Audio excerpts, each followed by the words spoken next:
of all the conic sections, this one right here is our hyperbolas. Okay, so if you took a cone and you sliced it, and you have a, I want to say U shape, but it's wider than that. So you have this shape up here and a shape down here.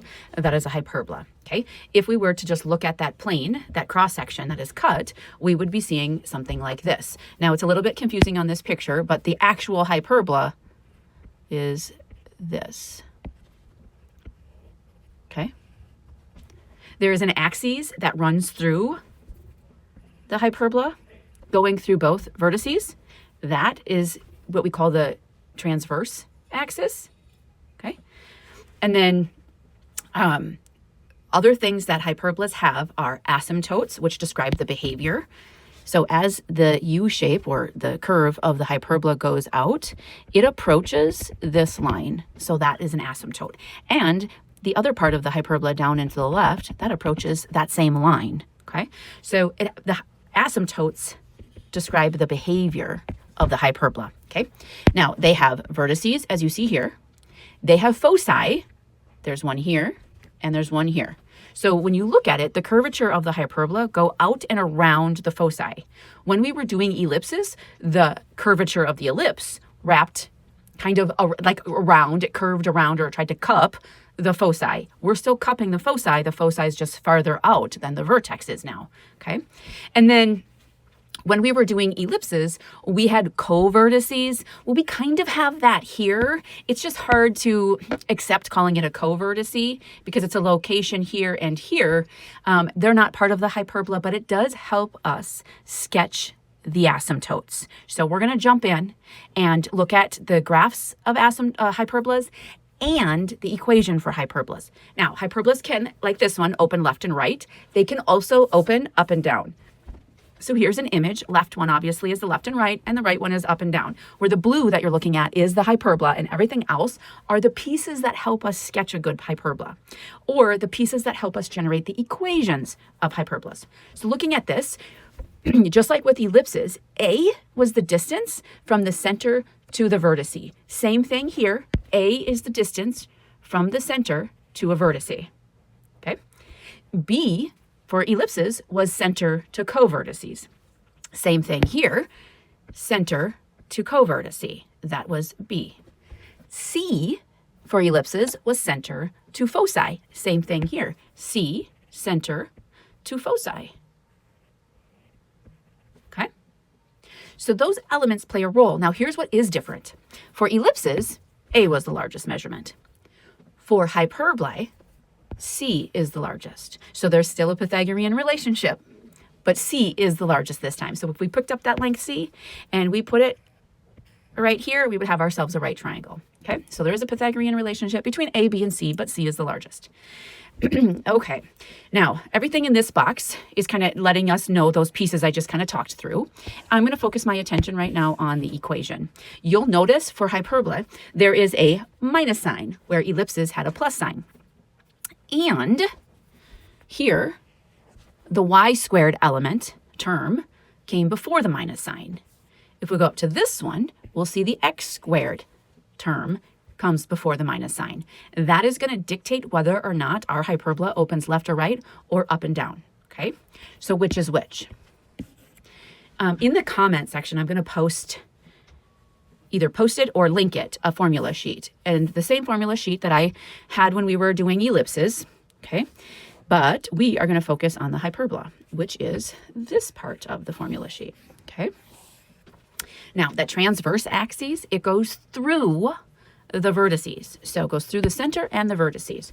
So when that transverse axis is parallel to the x-axis, it's going to be a hyperbola that opens left and right. When the transverse axis is parallel to y, you're going to have your up and down hyperbola. Okay, so let's take a look at the equations then. When it opens left and right, the x squared term comes before the minus sign. When it opens up and down, the y squared piece comes before the minus sign. Other than that, the equation, very similar to an ellipse in that it's equal to 1. Okay, and that the a's and the b's are in the denominator. Now, a is always going to be the first one. Here's the deal with hyperbola. All we know is that C is the largest. A or B, there's no rule that one is larger than the other one. So we don't know which one is A and which one is B unless we remember that a is always going to be under the first term, the one before the minus sign, okay? And I meant a squared. All right, so what comes first or before the minus sign is going to dictate the openings of our hyperbola and what a is, okay? All right, there's still a Pythagorean relationship. C is the largest. And then this right here I'll highlight is the equation of the asymptotes. So we will look at an example and then dive into that asymptote piece. It's way easier than it looks. It looks really complicated. It's not that bad. Find the vertices and foci of this hyperbola. The first term before the minus sign is always going to be our a squared. So this means that a is 7. B squared is 32. So B, this will be 16 and 2, so 4 root 2 when we simplify it.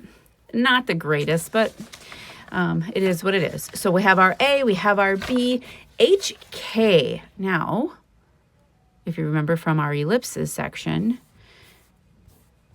I'm going to go to the formula sheet here. The H and the K will dictate where the center is, okay? We like it when it's 0, 0. Here, H would be here,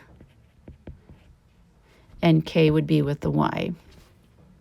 So I know it's not asking for the center, but center is 0, 0, okay? Since the Y piece came first, this is going to open up or down, okay? So it's vertically, okay? Now, I'm going to sketch it as I go. It's easier for me to identify the pieces. If I sketch it as I go, here's my center.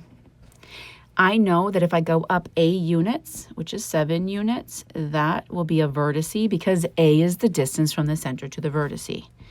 And down will be the other vertice, okay? B is center to covertices.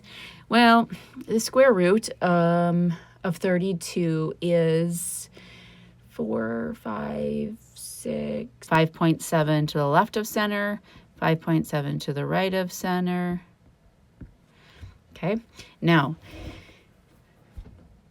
it really just helps us find the asymptotes. Okay, and they're not asking for that either, but if I were to draw a box through the vertices, all vertices, co-vertices included, we'd get that, which means my asymptotes go corner to corner. I know where the vertices are, so vertices we know. 0, 7, 0, -7. Okay, and now let's go foci. Foci are, oh, I need to know C to find the foci. So C squared, remember C is the largest, is A squared plus B squared. So 9, C is a 9. So that means this was 7, 8, 9 is right here. There's a focus point. From the center, go down 9. There's a focus point. So there's 2 focus points. So 0, 9, 0, -9 are our foci. All right.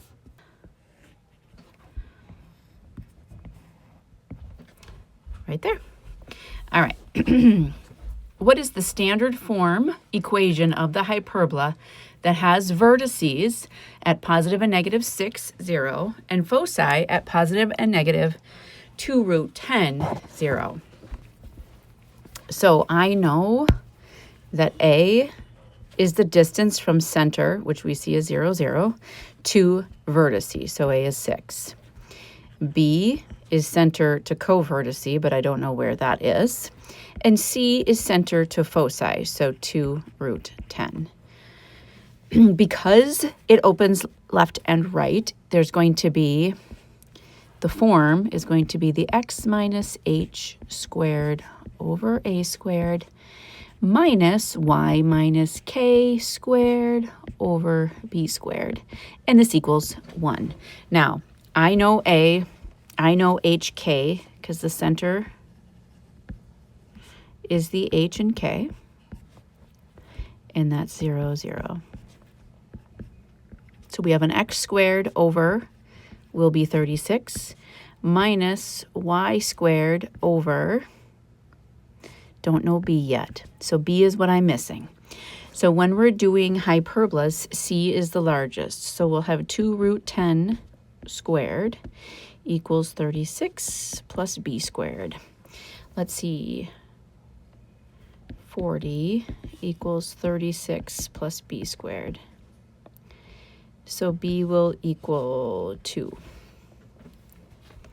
So that's a 4. That means that box that I was telling you about in the previous example goes right here, which means that this hyperbola will have very skinny appearance because these are the asymptotes.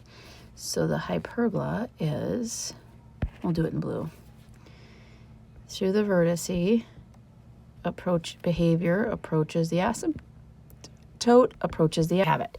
So here's the equation, and then we graphed it to help us along the way. All right, what's this? Those are my vertices, which means if this is a vertice and this is a vertice, then halfway in the middle is where my center is going to be. So half of this distance is 3. 1, 2, 3. Right there is my center. So the center is 3, negative 2. This, in my equation, will be the h and k. All right. And I can see that A is, from the center to the vertice, is 3 units. We're going to find B and C. Foci, negative 2, negative 2. There's a foci. Another one is 8, negative 2. There's another foci. Okay. And center to foci, so basically from a 3 to 8, is the distance C. All right. When it comes to hyperbolas, Pythagorean theorem applies, and C is the largest. So 25 is equal to 9 plus b squared. So b squared is 16, b is 4. We like that because we can find the co-vertices from the center point up 4, which will put it here. And I'll put it like a line. And then 1, 2, 3, 4 is that one. Here's what this tells us. The asymptotes go corner to corner with this box. Asymptote has a slope of b over a. And this asymptote has a slope of negative b over a. Okay. And then to graph the actual hyperbola, we're here, approach the asymptote, here, approach the asymptote, through the vertice, approach the asymptote, same thing here. Okay. All right, so they want us to find the equation. Since it's opening left and right, the x squared piece will come first. So x minus h squared over a squared minus y minus k, turns it into a plus 2, squared over b squared equals 1. There's my equation for that hyperbola. I can see that since it's the y squared piece, this is going to be an up and down hyperbola. I can see that a is 8 and b is 6. Okay. All right. And the center is 0, 0.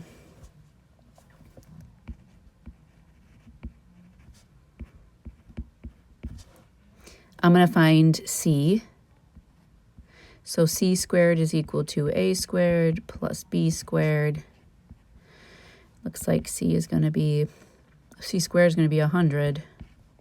C is 10. Okay. All right, let's go to graphing this thing. The foci is C units from center. So there's a foci, and there's a foci. Okay. So my vertices are 0, 8, and 0, -8. My foci are 0, 10, and 0, -10. So we have that and we have that. The co-vertices are going to be B units in the other direction. 6, 0, -6, 0. All right. And then lastly, these asymptotes. Well, if you created points where the vertices would match up,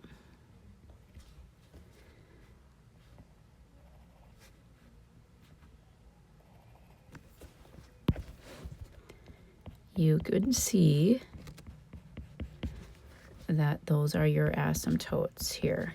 So the asymptotes are going to be, if you think about the format, since the center is 0, 0, normally we would say y minus k equals slope times x minus h. Well, h and k are 0, 0. So y equals slope times x. Well, what's the slope here?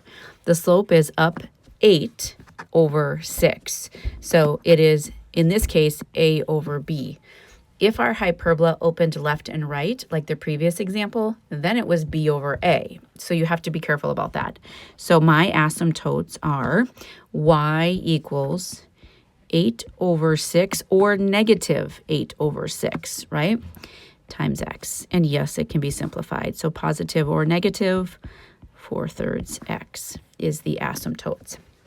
So have my asymptotes, my foci, my co-vertice, my vertices, have the equation, and now we'll just finish out the graph. So through the vertice, approach the asymptote. Through the vertice, approach the asymptote. Like so. Okay.